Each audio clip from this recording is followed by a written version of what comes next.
Nobody can stop this flow. Hallelujah. Hallelujah. Praise lord అందరికి. Praise lord.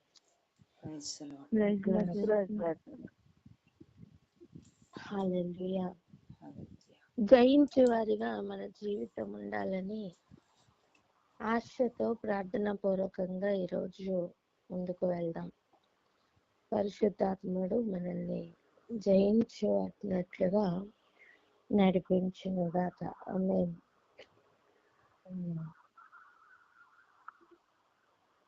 జయించాలి అని ఆశపడడం వేరు, ఆ ప్రయాణంలో వెళ్తూ జయిస్తూ వెళ్ళడం లెవెల్ వేరు.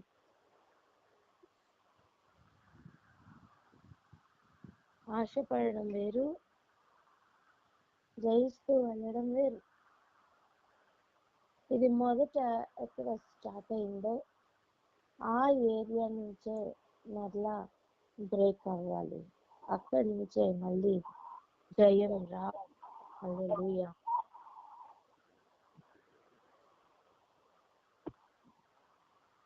చూడండి, ఏదైనా వనంలో నుండి మన ప్రయత్నం స్టార్ట్ అయింది. పడగొట్టువాడు అపవాది అయిన వాడు ఆదిగట్ట సర్పము సాతాననియు వానికి పేరు కదా. వాడు 7 తలలు 10 కొమ్ములు 7 కిరీటములు పెట్టుకుని ఉన్నాడు కదా. వాని యొక్క అధికారం అంతా కూడా భూమి మీద తను ఎవరికి కావాలంటే వాళ్ళకి ఇస్తానంటున్నాడే. ఇప్పుడు ఆలోచన చేద్దాం. వాడు భూమి మీద పొందుతున్నది మొత్తం భూజంతువులన్నిట్లోనూ శపింపబడిన స్థితి, శాపమును పొందుకున్నాడు. ఇదంతా మనం గడిచిన దినాల్లో నేర్చుకున్నాం. మరి వాడు లేదా అపవాది ఏదేనిలో మహిమలో ఉన్న అవ్వకు ఆదాముకు ఎలా రీచ్ అయ్యాడు? వాళ్ళప్పుడు ఎలా మోసపోయారు? వారు అక్కడ ఎందుకు జయించలేకపోయారు? అక్కడ జయించడానికి, అక్కడ జయిస్తే ఇవ్వడానికి సిద్ధపరిచి ఉంచిన ఇవన్నీ కదా. ఒక ట్రోఫీ లాగానే మరి జీవవృక్ష చెట్టు అక్కడే కనిపిస్తుంది కదా.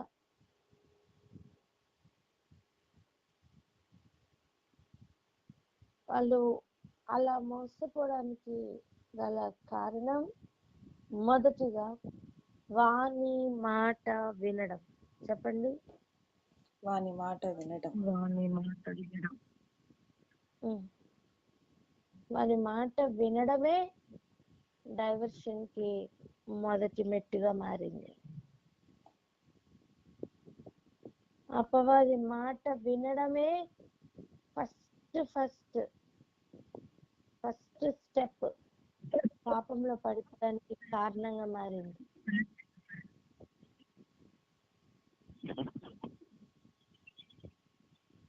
మరి ఇది ఎక్కడ బ్రేక్ అయింది?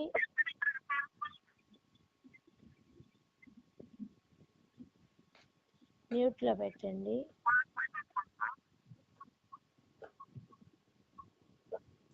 మ్యూట్ లో పెట్టుకోండి.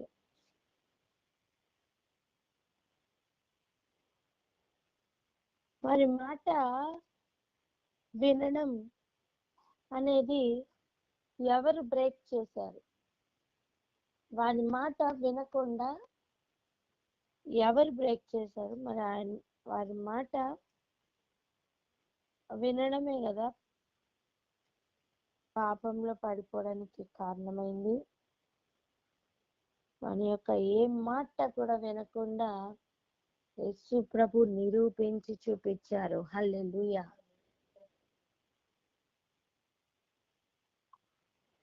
మీరు గమనించండి. వెళ్దాం రండి.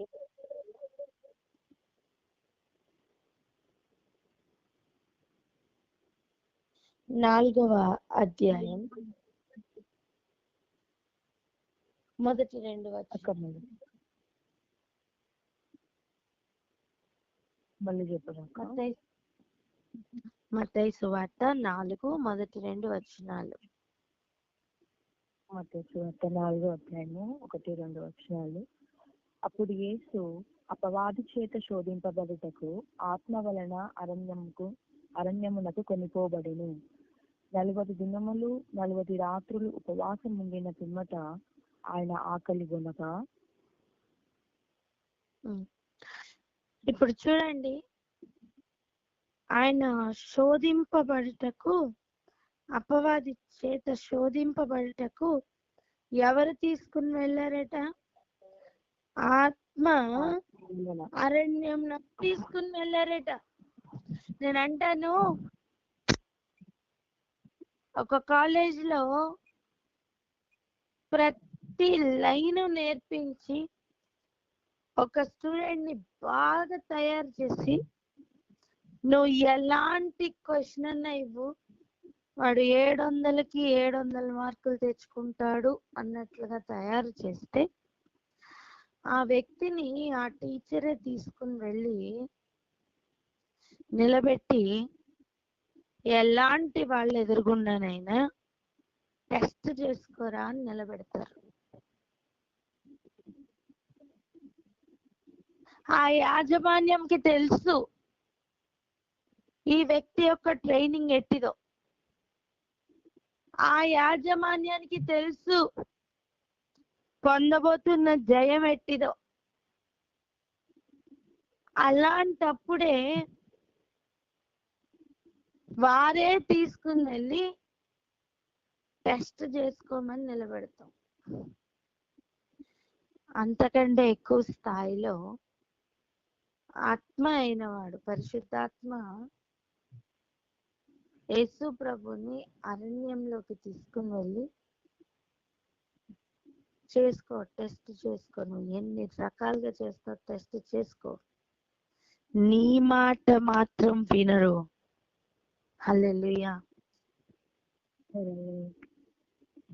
నీ మాట మాత్రం విని మోసపోయే ఛాన్స్ లేదు అని నిరూపించిన యేసయ్య.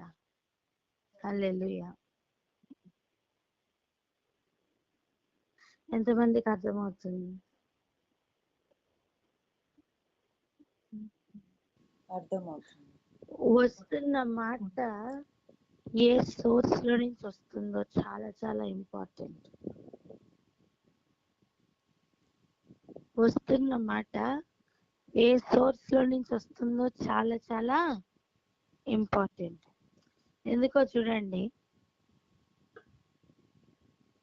ఆ శోధకుడు ఆయన యొద్దకు వచ్చేట, నువ్వు దేవుని కుమారుడు అయితే ఈ రాళ్ళు రొట్టెలగునట్లు ఆజ్ఞాపించమని చెప్పాడు. నేను అంటాను, ఇదే మాట తండ్రి అయిన దేవుడు చెప్తే చేస్తాడు. కానీ ఈ మాట అపవాది దగ్గర నుంచి కనుక చేయరు. అంత క్లారిటీతో యేసయ్య ఉన్నారండి. హల్లెలూయా.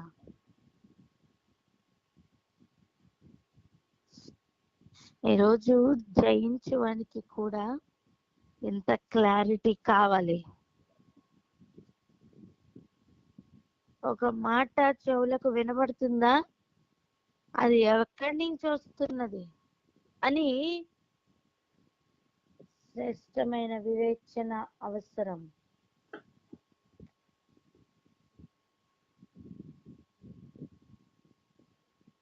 ప్రకృతి సంబంధి అయిన వాడు వివేచించుట అనేది కష్టం. ప్రకృతి సంబంధమైన మనసుతోనే ఇంకా ఉంటే వివేచించుట అనేది కష్టం. 1 కొరింథీయులకు రాసిన పత్రిక 2వ అధ్యాయం 14-15 వచనాలు.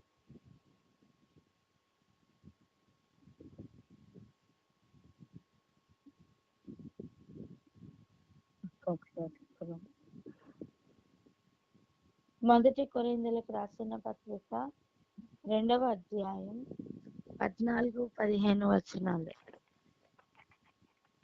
మొదటి కొరింథీయుల రాసిన పత్రిక 2వ అధ్యాయం 14-15 వచనాలు. ప్రకృతి సంబంధి అయిన మనుష్యుడు దేవుని ఆత్మ విషయములను అంగీకరింపడు, అవి అతనికి వెర్రితనముగా ఉన్నవి. అవి ఆత్మానుభవము చేతనే వివేచింపబడింది గనుక అతడు వాటిని గ్రహింపజాలడు. ఆత్మ సంబంధైన వాడు అన్నిటినీ వివేచించును గాని అతడు ఎవరిని చేతనైనను వివేచింపబడడు. గమనిద్దాం.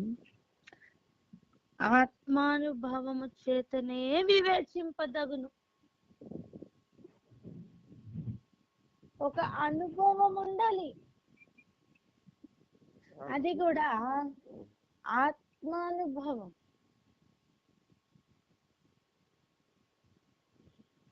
దాని ద్వారా మాత్రమే వివేచించుట సాధ్యమట. ప్రకృతి సంబంధంగా అర్థం ఈ లోకపు లెక్కలలో ఆగిన ఒక మనస్సుతో, ఈ లోకపు లెక్కలతో ఇదే కరెక్ట్, ఇది న్యాయం అండి. ఏ న్యాయం? లోక నీతి, లోక న్యాయం ప్రకారం ఇది న్యాయం. దానిని దాటి ఆత్మ అనుభవం చేత వివేచించే స్థాయిలోనికి వెళ్ళాలి. ఆమేన్.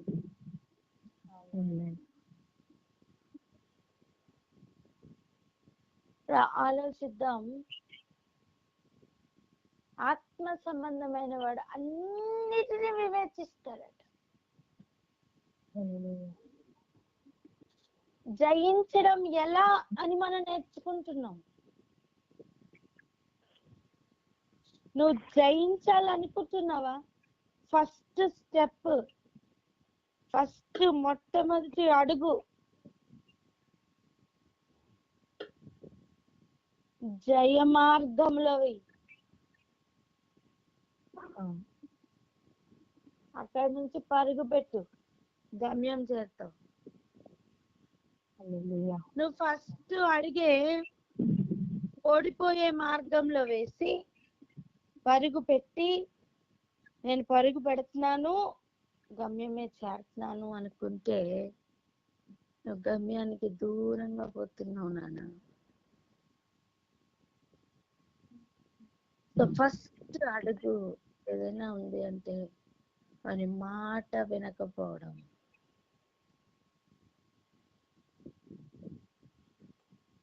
ఫస్ట్ అడుగు దేవాది దేవుని రీచ్ అవ్వడం అంటే ఆయన మాట వినడం. హల్లెలూయా. ఎంతమందికి అట్లా ఉన్నారా? అందరూ నేను ఉన్నానని చెప్తారా? నేనున్నాను. ఆలోచిద్దాం.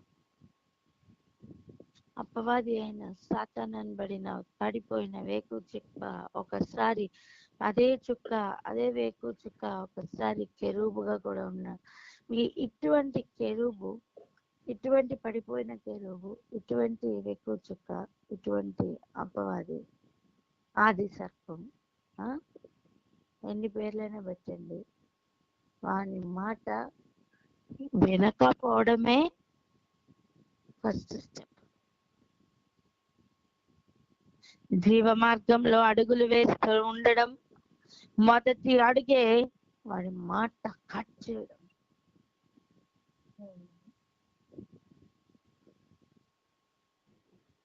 అంటాను, చెవులకి యొక్క వివేచన అక్కడే ప్రారంభమని. ఆమేన్. రాగి ఒకసారి ప్రార్థన చేసుకున్నాము. ఎవరన్నా ప్రార్థన అందుకోండి.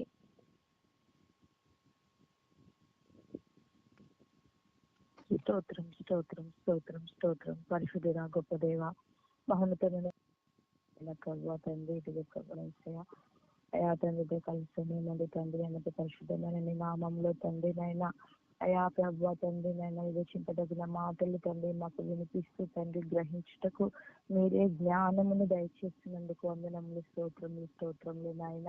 అవునయ్యా ప్రభు నీ బిడ్డలమైన మేము తండ్రి నాయన యేసయ్య ఏ రీతిగా ఉన్నామో ప్రభు తండ్రి నాయన ఒకసారి మమ్మల్ని మేము పరీక్షించుకుంటకు ఎటువంటి వారముగా తండ్రి నాయన ఉండవలను, వేటిని ప్రభు మేము గ్రహించవలను తండ్రి నాయన యేసయ్య మీరు మాకు ఒక్క విషయాన్ని తెలియపరుస్తున్నందుకు వందనములు, స్తోత్రములు నాయన.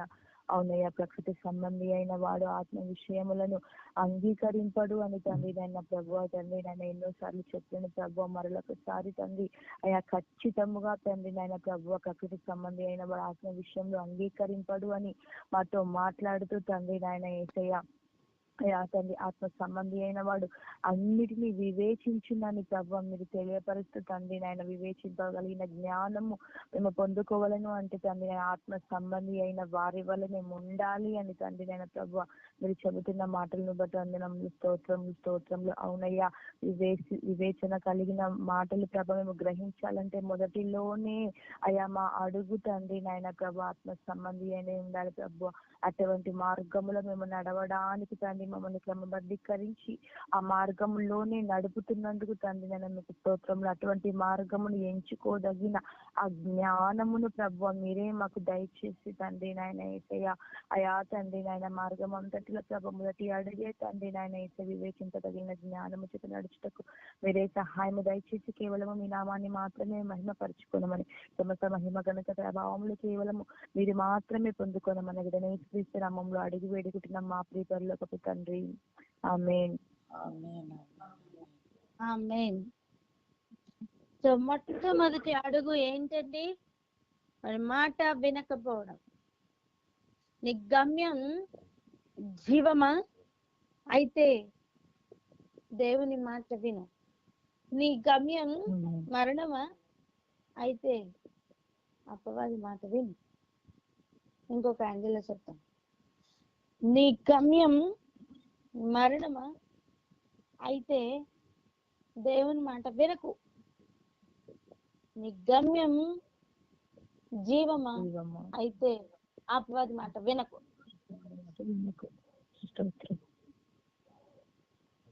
జీవ మార్గంను ఓపెన్ చేస్తూ ఫస్ట్ చెప్తున్న ఒక మాట ఉంది, దుష్టుడి ఆలోచన చొప్పున నడవక. ఫస్ట్ స్టెప్ వాడిని ఆలోచన మండలాన్ని టార్గెట్ చేస్తాడు. ఫస్ట్ స్టెప్ నీతో మాట్లాడతాడు, ఇలా చెయ్యి అని చెప్తాడు. నువ్వు అక్కడే బ్రేక్ చేయాలి. జయించడం అనేది ఆ ఏరియా నుంచే స్టార్ట్. హల్లెలూయా. నీట్లో ఫస్ట్ ర్యాంక్ వచ్చిన ఒక అబ్బాయి అనుకుందాం, ప్రిపరేషన్ 2 రోజుల నుంచి స్టార్ట్ అవుతుందా? చెప్పండి, ఎప్పటి నుంచి స్టార్ట్ అవుతుంది? మొదటి నుంచి ఫోకస్డ్ గా ఉన్న ఒక స్పెషల్ లైఫ్ లీడ్ చేస్తేనే సాధ్యం. అదే విధంగా మొదటి నుండి కూడా మనం స్టార్ట్ చేసిన మన మొదటి స్టెప్, నువ్వు మారిన రోజు నుండే, మార్పు కలిగిన రోజు నుండే ఆయన మాట వినడం స్టార్ట్ అవ్వాలి. దాని మాట వినడం ఎండ్ అవ్వాలి. హల్లెలూయా. యేసయ్య ఎక్కడ పడలేదండి, ఎక్కడ పడలేదు. ఎలా జయించాలి అంటే యేసయ్య వెంటనే వాక్యం చెప్పారు. వాక్యంతోనే వస్తున్న అపవాదికి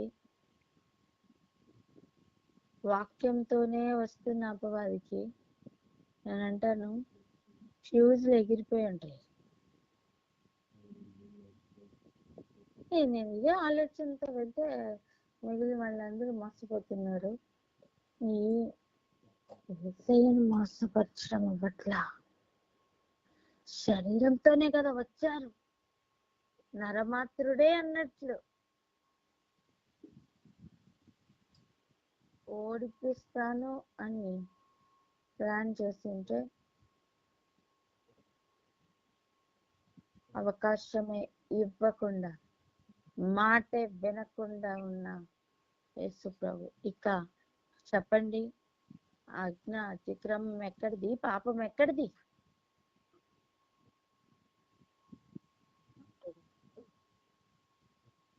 అటువంటి ఒక జయ జీవితం యేసే ప్రభుది. ఆయన అయితే దైవ కుమారుడు అండి, అనగాని సాధ్యమండి, మనకు అవ్వలేదు. ఈ కబుర్లు ఏవి లేవండి. ఇట్టి తీర్మానాలు కనుక తీసుకుంటే మనం జయించడం సాధ్యమవుతుంది. ఆమేన్. ఆమేన్. ఎంతమందికి అర్థమైంది మాట వినడం ఎంత శ్రేష్టమైనదో? మరి ప్రార్థన చేసుకుందామా? అంటే మాట వినే స్వభావంతో నేను కదులుతాను ప్రభు అని తీర్మానం తీసుకుందామా? ప్రార్థన చేసుకుందాం అక్క. హల్లెలూయా.